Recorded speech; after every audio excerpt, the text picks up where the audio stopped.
Objectif Languedoc-Roussillon a organisé son premier Club de l'écho de l'année 2013 ce vendredi 15 mars au Quorum à Montpellier. Un débat qui s'est déroulé dans le cadre du Salon de l'immobilier qui permet aux particuliers de rentrer directement en contact avec les professionnels du marché, promoteurs, constructeurs de maisons individuelles, financiers. Comment rebooster le marché? C'est la question sur laquelle ont pu débattre nos 4 intervenants en présence de 200 personnes. Cette fois-ci, nous avons choisi une thématique qui est au cœur de l'activité économique, en tout cas l'une des plus importantes en Languedoc-Roussillon, qui est évidemment le marché immobilier. L'immobilier reste le placement numéro 1 préféré par les Français. C'est le seul placement que vous pouvez réaliser avec un emprunt en faisant payer une partie notamment de cet investissement par les loyers et par vos locataires. Et c'est le seul aussi qui, dans le temps, ne cesse d'augmenter.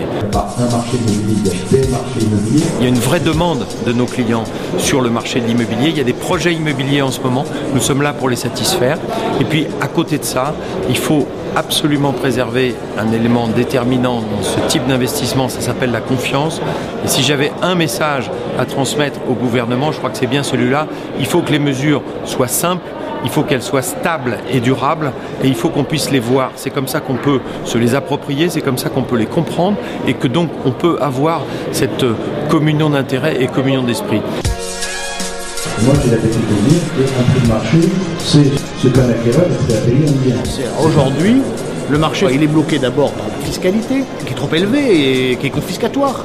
Il est bloqué par le fait aussi que les prix ne correspondent pas, d'une part, aux revenus des primo-accédants, et d'autre part, quand on a un bien immobilier et qu'on veut le vendre pour acheter autre chose, on va hésiter aujourd'hui. Parce que on est surtaxé, parce qu'on paie très cher, et parce que si on l'achète à but locatif, on n'est pas sûr de la sécurité du contrat de bail.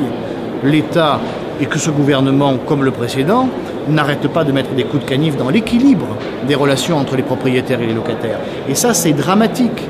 Nous n'avons pas, nous, les professionnels de l'immobilier, un client qui est un propriétaire et une vache à lait qui est un locataire. C'est une hérésie de penser ça. Et pour le considérer de la même façon, il faut que l'équilibre des droits des uns et des autres soit respecté. Les tribunaux ne jouent pas le jeu et le politique n'a de cesse que de penser que le propriétaire est la partie forte, le locataire la partie faible, et dans ces conditions, de créer un climat qui est un climat de tension. Dès lors qu'on dit que les prix vont baisser, je crois qu'on crée un contexte qui est extrêmement défavorable. Aujourd'hui, je crois que nous sommes dans une situation complètement différente. Il faut remettre toutes les choses à plat.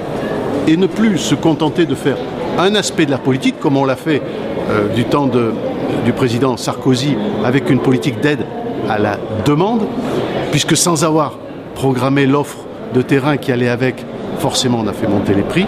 Il faut un équilibre entre une politique de la demande et une politique de l'offre. Il y a le prix rêvé par le vendeur, il y a le prix rêvé par l'acquéreur. C'est là où c'est difficile. Le deuxième point, c'est de réfléchir avec quel argent on va financer cette politique. Et aujourd'hui, vous savez bien que nous sommes dans un contexte budgétaire qui est particulièrement contraint. Nos ressources sont réduites. Donc il faut choisir une politique qui permette de mieux utiliser cet argent, de préférer les dépenses d'investissement aux dépenses de structure, qui est le choix qui est fait actuellement.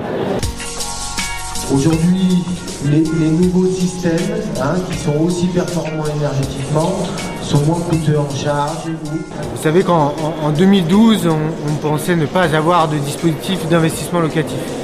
Donc aujourd'hui, on a un dispositif simple, crédit d'impôt, 18% sur 9 ans, relativement compréhensible. Donc on est très satisfait de la loi en elle-même. Il y a quelques décrets d'application qui restent à mettre à jour, c'est-à-dire les montants des loyers, zone par zone, la qualification et l'agrément des villes en zone B2 sur notre région, 125 communes en Languedoc-Roussillon. Donc oui, on est satisfait du dispositif, maintenant on voudrait qu'il soit totalement définitif. Il y a aujourd'hui des logements disponibles. Je voudrais revenir sur le problème du prix rêvé. On n'est pas là pour faire dépenser de l'argent à l'État. En tout cas, merci à nouveau à tous les débatteurs.